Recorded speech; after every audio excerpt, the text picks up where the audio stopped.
Well, the answer to that is not easy because the question is not easy. And sometimes coming to the right answer means adjusting the question. And so the question was, is it ever possible to be totally free from the sin of lust? And that phrasing, to be totally free, implies a passive sort of state of freedom where lust no longer is operative. And that's not the most helpful way, I think, to think of the question, let alone arrive at a good answer. I want to frame it actively, not passively, meaning, is it ever possible to live or to walk in triumph or freedom from the sin of lust? So there's an active sort of daily valley of decision that we come to.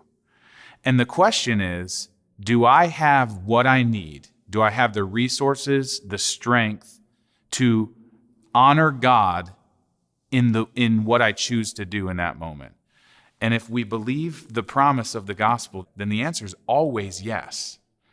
And so I have the power in the gospel of Jesus Christ to any given moment have every freedom to choose to obey him. Now, that obedience is the outflow of my faith that Jesus really is willing to provide the power that he says he's going to provide for me in that moment.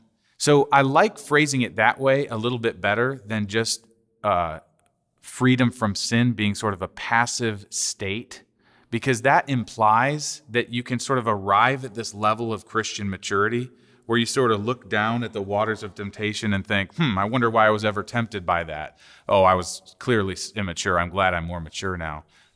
That's not the Bible's picture of Christian maturity.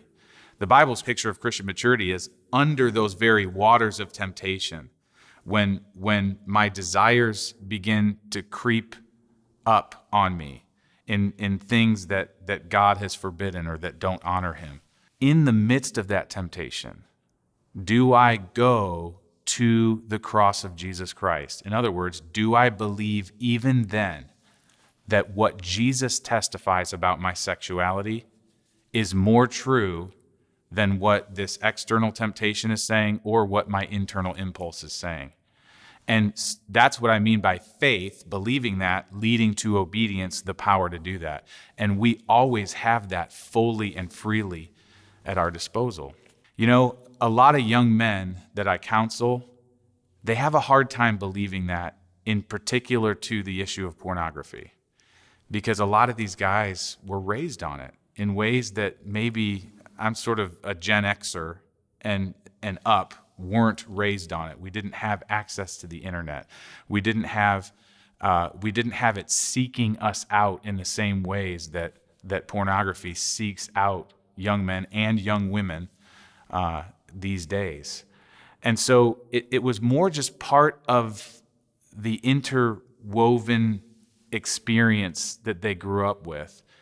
And I've just noticed they have a harder time believing that a Christian man conducting himself as a disciple and follower of Christ over the decades of his life really can live a life that doesn't dabble or that doesn't use, let alone dabble in pornography. They have a hard time believing that. And honestly, that's a huge hindrance to their actually not participating in pornography. Because as the Bible argues, as I've been pointing out, obedience, not looking at pornography, and instead using our vessel to the honor of God, comes from faith.